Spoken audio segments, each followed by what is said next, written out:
V1, rotate. Shortly after taking off from Bucharest Airport, That's not right. a commercial airliner slams into the ground, The airplane was completely destroyed. killing everyone on board.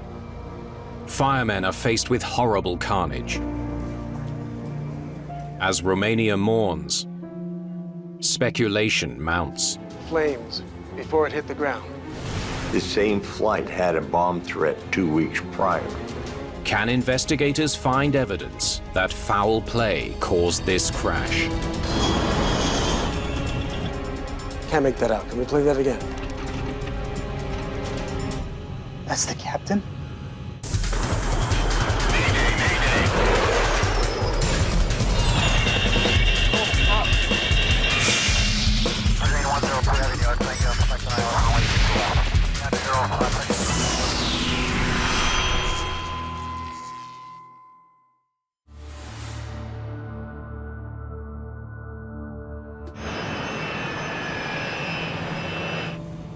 It's a wintry Friday morning as the crew of Tarom Flight 371 prepares for takeoff from Bucharest's Otopeni International Airport.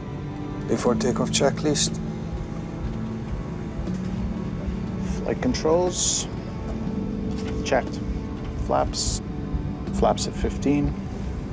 Confirmed. Checklist complete.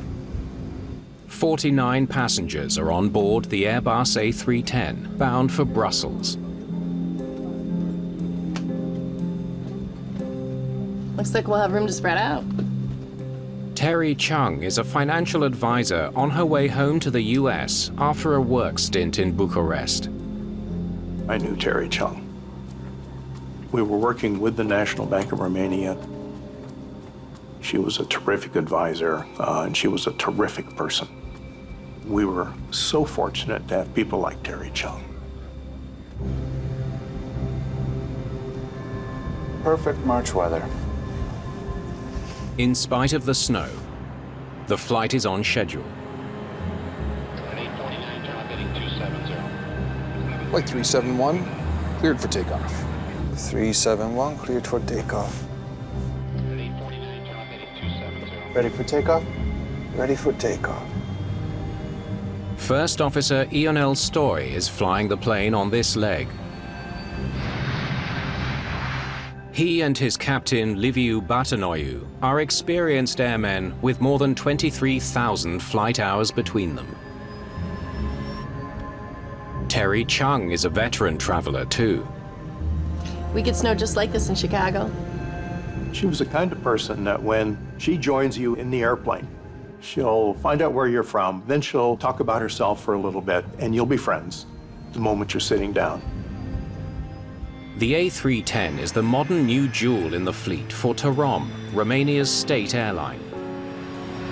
Thrust cyan. Thrust cyan. Checked. It's at the leading edge of a new generation of fully automated passenger jets. The A310 greatly enhanced automation. It was really a paradigm shift in terms of what the transport category aircraft was going to look like in the future. V1, rotate.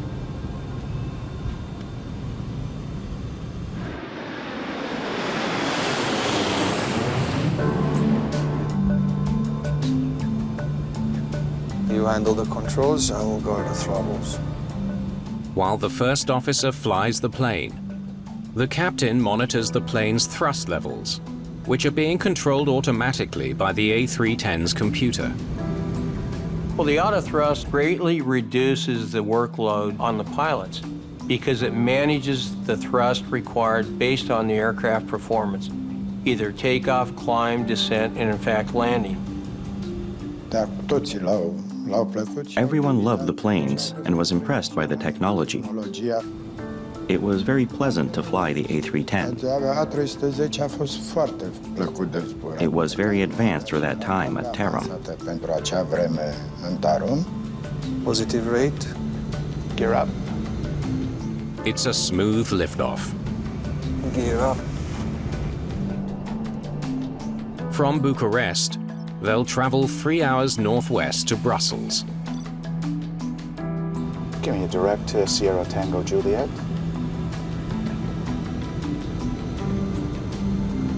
There it is. Just after liftoff, the plane makes a left turn towards its first navigation point.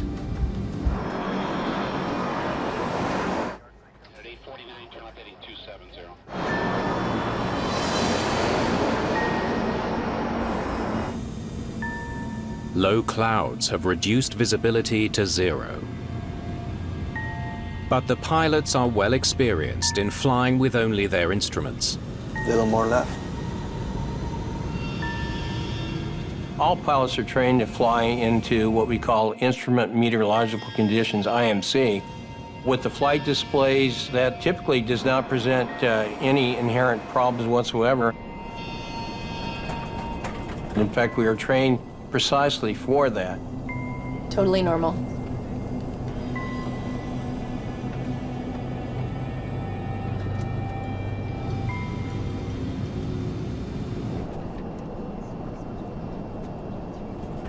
All of a sudden, the first officer notices something isn't right. The plane is banking sharply to the left and veering off course. 371, confirm crossing 10,000 feet. The Airbus should be in a steep climb. But instead, it's diving towards the ground. Terry Chung was an experienced traveler. She would have known that something was terribly wrong. After less than 2 minutes in the air, the flight is in grave danger. That's not right.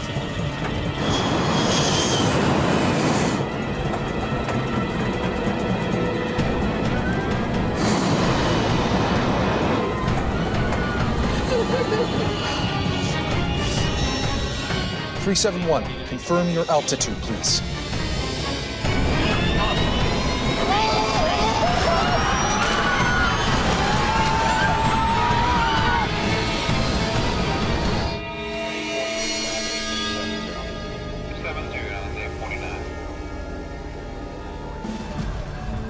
The plane has crashed into a field, less than 2 miles from the airport.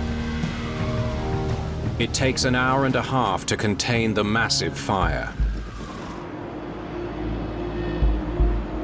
1,100 miles away in Brussels, an anxious wait for news. 32 passengers on the plane were Belgian. I was at home and I received a call. The only information they had was that the plane had gone down. In the aftermath of the fire, it's clear that there are no survivors. News reports show the aircraft disintegrated on impact. Wreckage is spread over a wide area.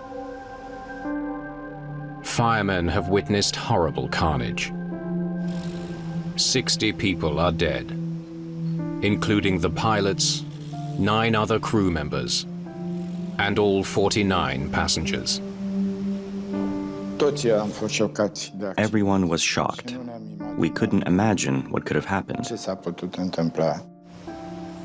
As news spreads around the world, the speculation begins. Was this crash the result of an explosion?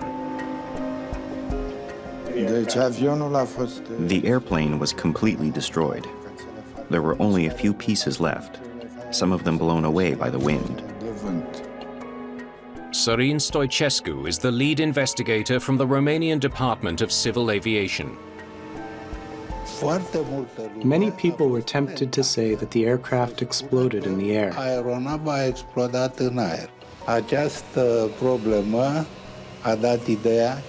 This led to the idea that it could have been a terrorist attack, a bomb on board. Was it a bomb, or did something else destroy this passenger jet beyond all recognition? It's the most urgent question Romanian investigators face as they race to the crash site.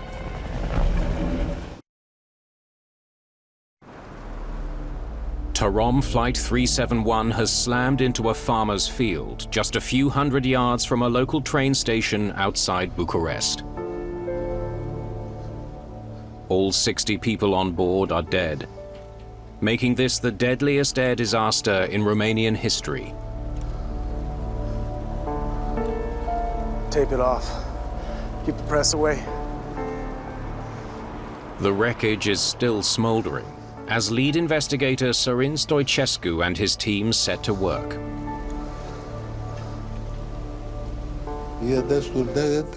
It was quite tragic what happened.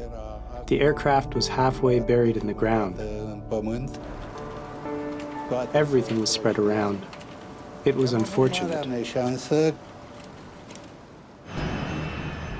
Assembled in France, the A310 is one of the most popular planes in the skies. Several hundred are in use by dozens of carriers around the world. A lot of eyes were on this particular mishap. Because of the urgency to find the cause, there's a great deal of pressure on the investigators.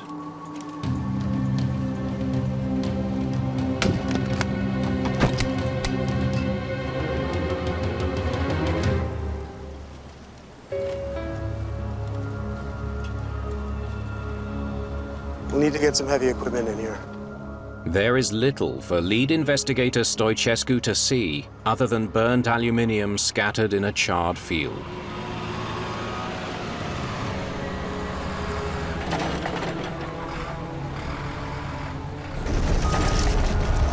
We'll have to do this piece by piece.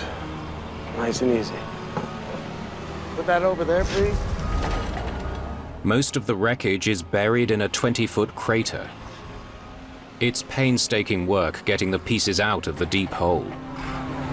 The angle of impact was very steep. The speed was very high, and the plane got practically buried in the ground.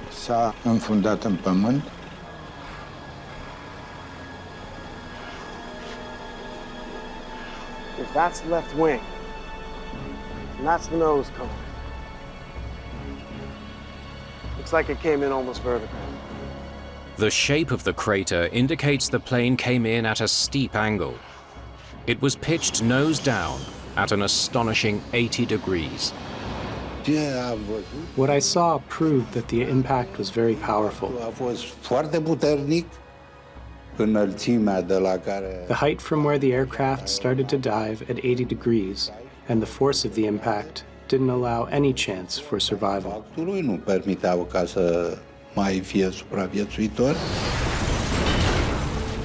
Why did Flight 371 hit the ground at such a steep angle so soon after takeoff?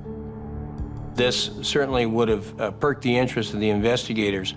Why would such an anomaly occur at that particular phase of flight? That's highly unusual. Nose first, high speed. Could be engine failure. Slowly, investigators uncover most of the plane, including the engines. The layers of wreckage paint an astounding picture. The engines were buried in the ground. When the aircraft hit the ground at an 80-degree angle,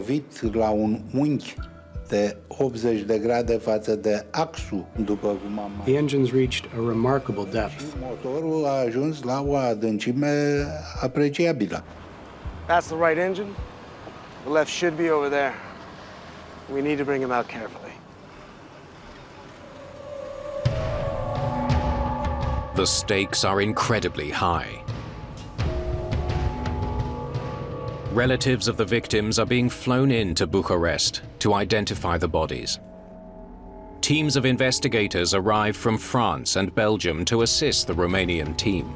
With close to 250 A310s flying worldwide, everyone wants to know if a flaw in the plane led to this catastrophic accident.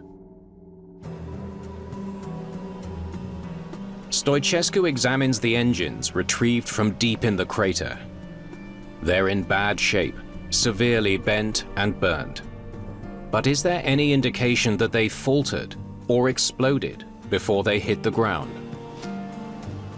No burn marks inside, only outside. A first look shows no signs that the engines caught fire in the air. Let's see the blades.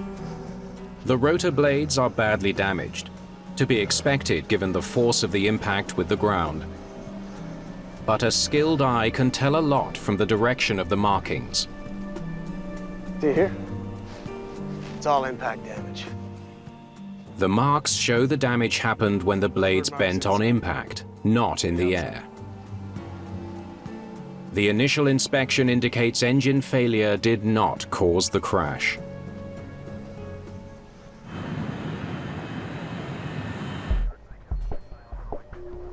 They started their turn here, right on course. Investigators wonder if the air traffic controller on duty has any insights to offer. They learned that the takeoff was perfectly normal. 371, cleared for takeoff. Radio communications were also routine. But then, This is what he should have done. Not this. they learned that Flight 371 veered off course shortly after takeoff. It leads Stoichescu to a possible cause. So, did they de-ice or not? Stoichescu wonders if the light snow falling could have led to a buildup of ice on the plane's wings. Bad meteorological conditions are a consideration in any mishap. They did. What time was that? 9 a.m. But investigators are told the plane was properly de-iced just before takeoff, and that the pilots were briefed on the weather. In this case, they were appraised of the actual weather that existed at the time of the mishap. The Romanian army is called in to help transfer wreckage to a nearby hangar.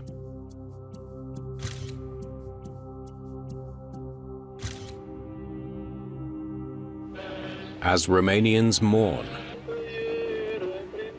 speculation has reached fever pitch. Many think a bomb is to blame for this disaster. A steady stream of press reports feeds the speculation. But some Romanian radio stations and newspapers are speculating that this was the work of terrorists. As to who may have been behind the bomb, well, the wild guessing continues, ranging from the mafia to Islamic fundamentalists. The investigation has barely begun when a bomb threat shuts down Bucharest airport. An anonymous caller claims a bomb is on board a Tarom flight to Paris. Are the two events related? The plane is diverted, but no bomb is found. You really have to take time to reconstruct the mishap and determine with all probability what the cause of the mishap was. Still, eyewitness accounts support the bomb theory. So, flames before it hit the ground. More than one witness tell investigators they saw an explosion before the plane hit the ground.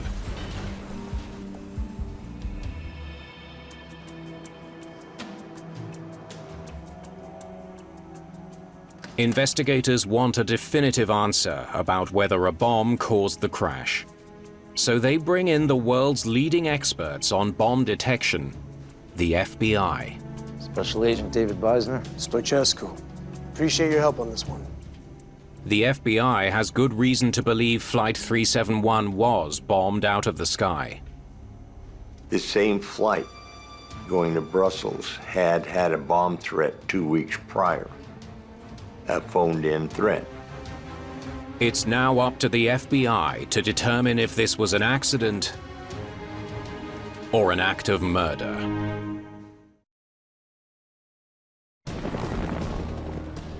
FBI Special Agent David Beisner begins his investigation into the crash of Tarom Flight 371 with a flyover. He's looking for evidence of a mid-air explosion. We flew the exact flight route from the end of the airstrip to the crash site, looking for debris that would have been blown off of the aircraft had a bomb gone off in air. A mid-air explosion, like the one that downed Pan Am Flight 103 over Lockerbie, Scotland, will scatter debris over a wide area, away from the main impact point. Beisner wants to see if any small pieces are buried in the grass, hidden from the team on the ground. It was a cut field, like similar to a hay field. There could be all kinds of debris down there in the grass. Most of the wreckage has been moved to the hangar, but some telltale scattered pieces might be visible only from the air. There's nothing here. There's nothing out of the ordinary. No other debris or fuel or anything else on the ground. Beisner isn't giving up yet. I'll take that one. He inspects the mountains of debris collected from the crash site. He's looking for pieces that show signs of explosives damage, burn marks, or specific etchings in the metal. When there's explosives involved, there will be angles that the etchings go into the metal, which will tell you the location of the bomb. Key pieces are swabbed for residue.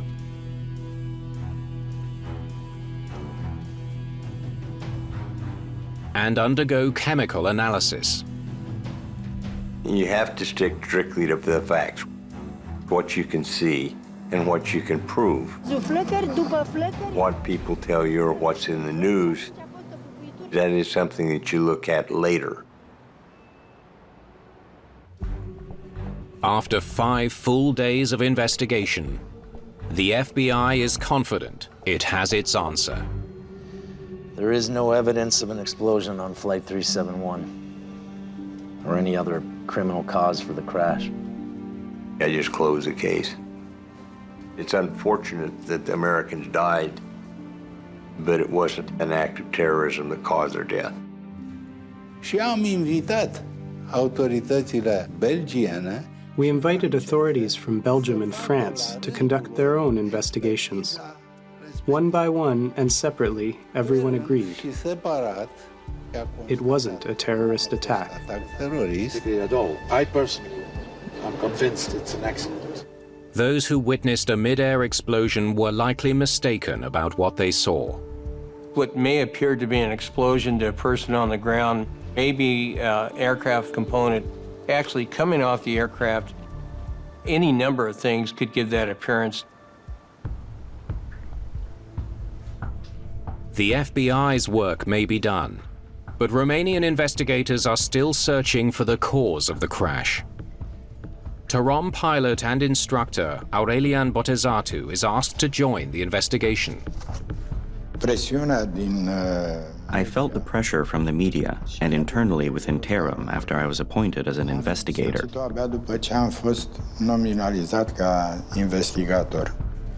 Botezatu needs to figure out if the airplane was mechanically sound. Was the A310 properly maintained? Had it been in for servicing recently? Maintenance activities always play prominent to the accident investigation because they are in fact the last persons that had a hand on the mechanical configuration of the aircraft. The passenger jet's logbook provides a detailed record of its flight and service history. It can tell investigators exactly what servicing and repairs the plane has undergone.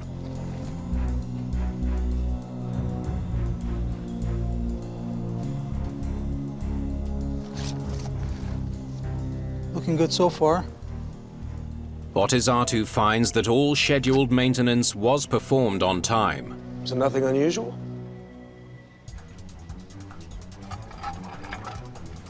Only this. A couple of times in the previous year, the auto throttle hadn't moved properly during flight. The auto throttle commands the throttles to move whenever a change in power is required. On takeoff, the throttles are at maximum. Once the plane reaches the climb phase, less power is needed. The throttles should move slightly back automatically. Tarom pilots had complained that in climb mode, the throttle for the left engine sometimes moved too far back, all the way to idle. This placed the two engines at different power settings. It wasn't a malfunction that repeated regularly. It appeared randomly.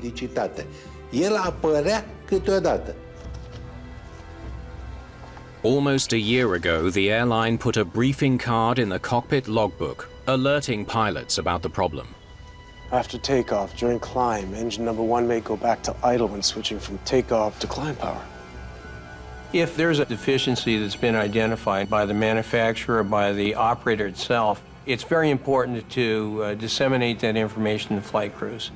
Tarom pilots were advised to keep a hand on the throttle lever to block it from moving too far back, a technique known as guarding the throttles. They could manually hold it in place so there would not be a discrepancy between the thrust on the left or the right engines. Investigators wonder why mechanics hadn't simply fixed the problem with the faulty throttle. Thank you for coming. Yeah, please. They turn to the maintenance team for answers. We can't figure out why the problem was never fixed. Investigators are told that during repeated attempts to fix the throttle issue, mechanics were never able to recreate the problem on the ground. We know that that malfunction will probably reoccur again, but without the mechanics being able to actually analyze that malfunction on the ground, they don't know what the solution is. It's extremely frustrating. Botezatu discovers the auto-throttle issue has been plaguing this plane for a very long time. In the last year alone, there's almost 24 complaints about the auto throttle problem.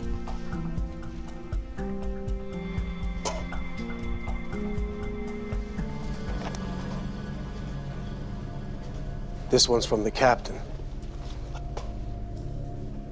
Lead investigator Stoichescu discovers that Captain Batanoiu himself had reported this very problem months ago.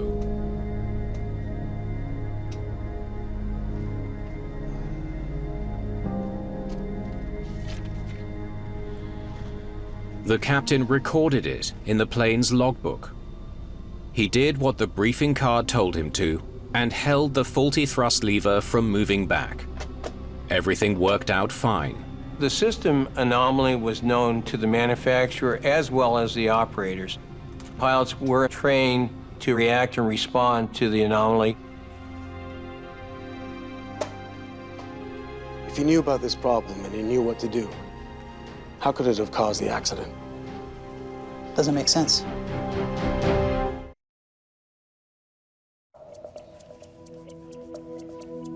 Searching to understand why Tarom Flight 371 slammed into the ground shortly after takeoff. V1. Rotate. Investigators turn their attention to the pilots themselves. They wonder if there's anything in their flight records to suggest they made a fatal mistake. Okay, let's go. The captain first. Captain Batanoiu spent his entire career at Tarom.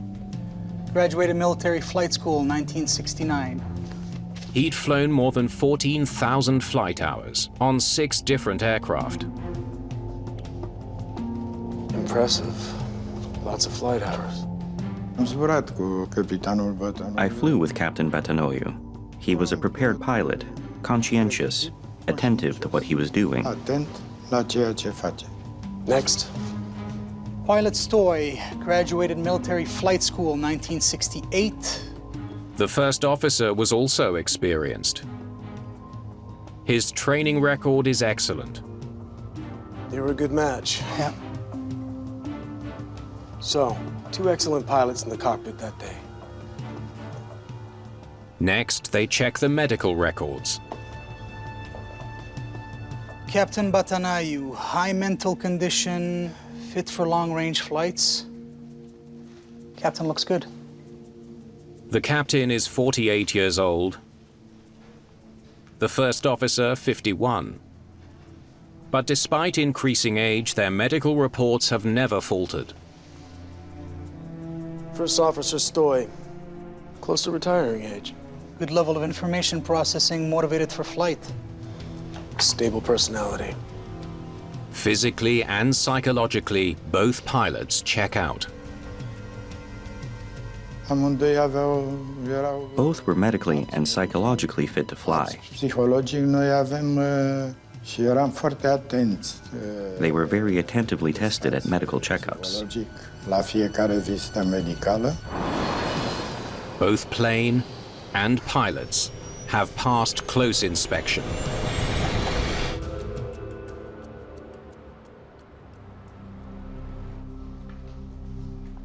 After a long wait for the black box recordings, Okay, let's do it. investigators are eager to see what they have to offer.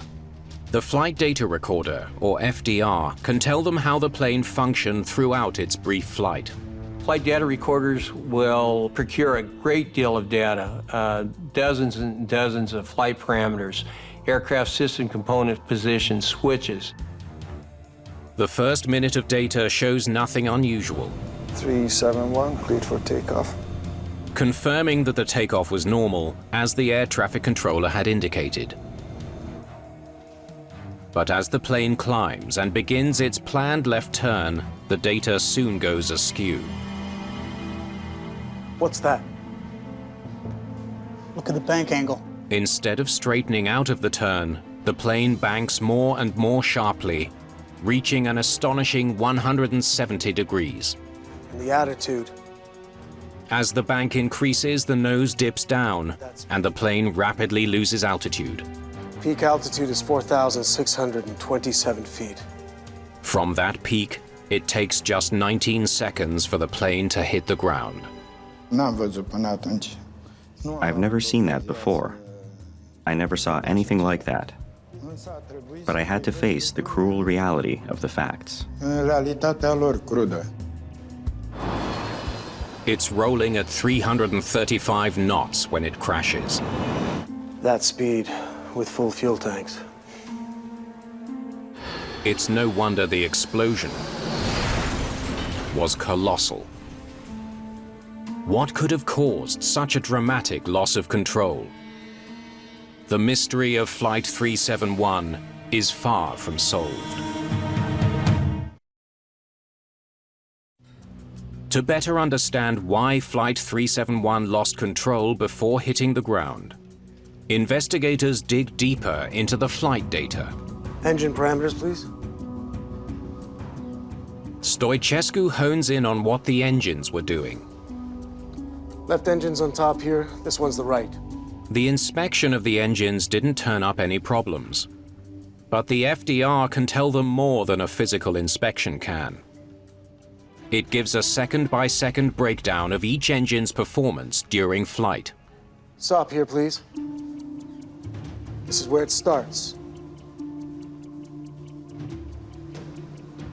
Continue. Both engines are near maximum power for takeoff, just where they should be. Then the left engine starts to lose power. It happens at 2,000 feet, and it creates an imbalance or asymmetry.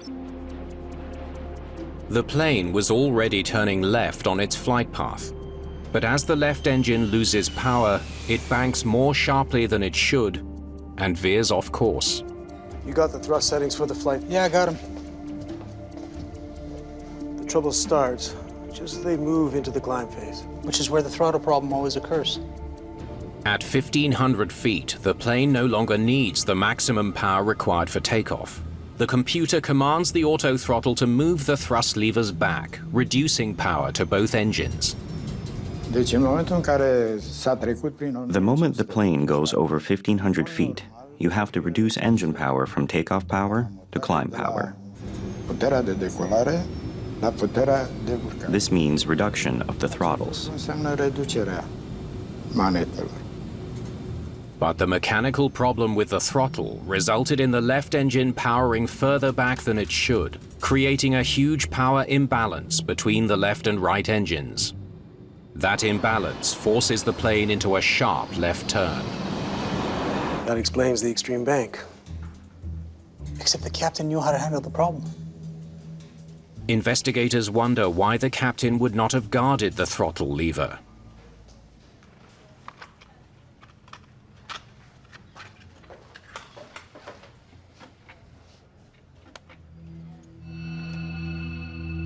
The cockpit voice recorder contains 2 crucial minutes of audio that could answer the investigator's key question.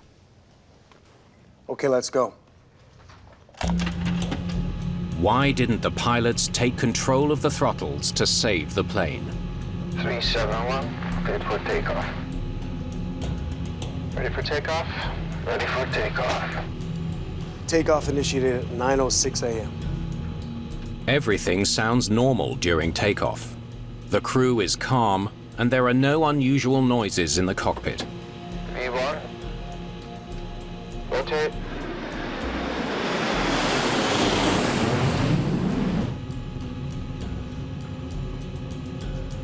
You handle the controls, I'll regard the throttles. Stop the tape. That's the captain. Confirms he'll keep the throttles from moving too far back. You handle the controls, I will guard the throttles. The captain tells the first officer that he's ready to hold back the faulty throttle. So he knew what to do. It's a crucial piece of evidence. The captain was doing exactly what he was supposed to do. Each pilot says verbally what he executes, so he says it out loud, and you can hear him on the recording. Okay, they're in takeoff mode. Accelerating, gaining altitude fast, wings level, all good. Continue. Flaps up.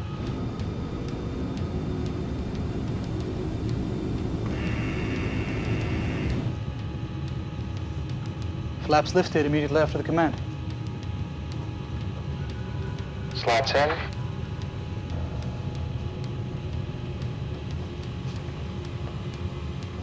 That's strange. The captain reacts quickly to the flaps command, but he doesn't respond at all to the next one. He was asked for flaps and slats. The flaps was selected in, but the slats never. Why wouldn't the captain retract the slats? Captain, are you all right? I feel sick. Can't make that out. Can we play that again?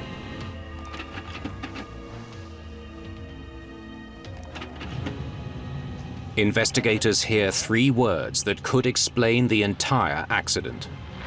I feel sick. The captain tells his first officer that he's feeling sick. And then a faint sound, like a groan, is picked up on the CVR. The sound is similar with what I'll do now. Investigators think the sound could be a human in pain. That's the captain?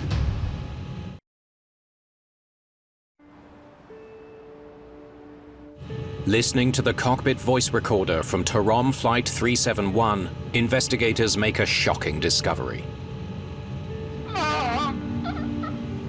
After this sound, nothing.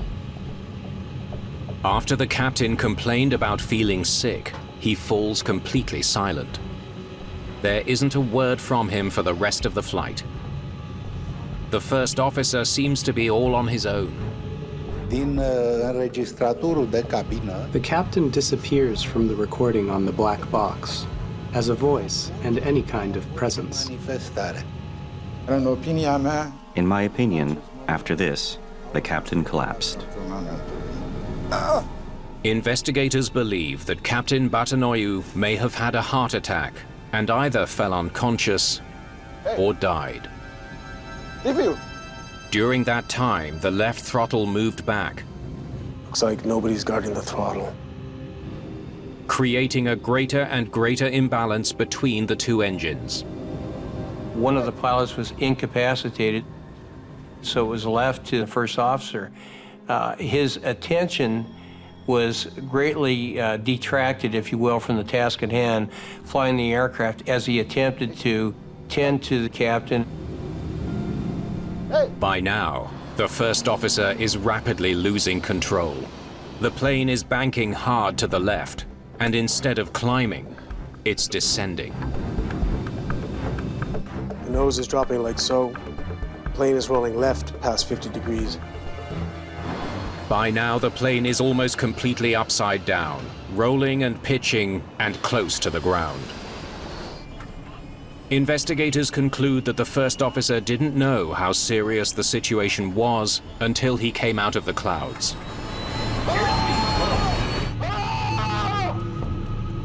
It was below 2,000 feet. He saw the ground, and he was shouting, "Ah!" That was the last thing we heard. Investigators finally understand what happened on board Flight 371. They combine all their evidence to paint a picture of what the first officer was up against. The cascade of problems unfurled quickly.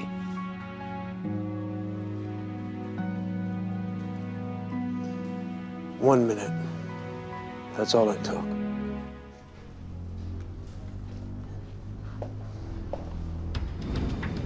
First, the weather. Visibility was so poor, he couldn't orientate himself through the cockpit windows. He couldn't see anything in the clouds. If it was clear out, their fate would have been different. There's an old saying we have in aviation that one peek out the window is worth 1,000 cross-checks on the instruments. If you can look outside and immediately discern the horizon, things are much, much easier. In the clouds, absent a visual horizon, things become much more difficult.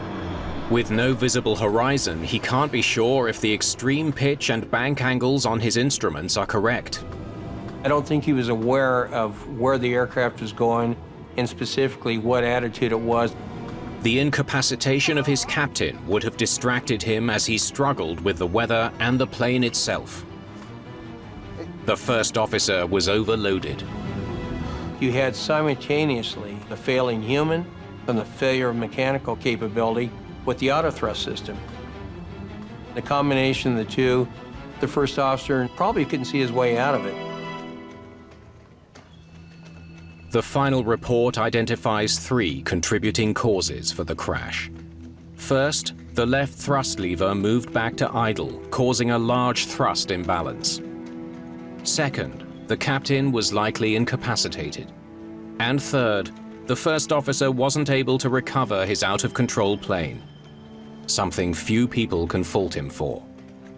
He was an exceptional pilot. But in this case, there were 2 issues: the absence of the captain and the malfunction of the throttle. He acted based on his training and experience.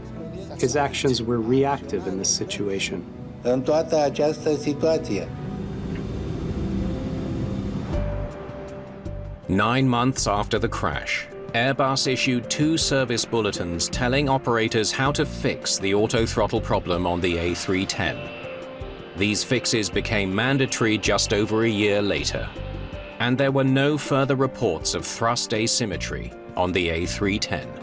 Am reușit, zic eu, să fac o sinteză. I managed to prove what truly happened with this aircraft. Adevărat, cu această aeronavă, permanent am fost dominat de responsabilitatea de a face. I was constantly pressed by the responsibility to ensure that such an accident never happens anywhere. Producă nicăieri, niciodată.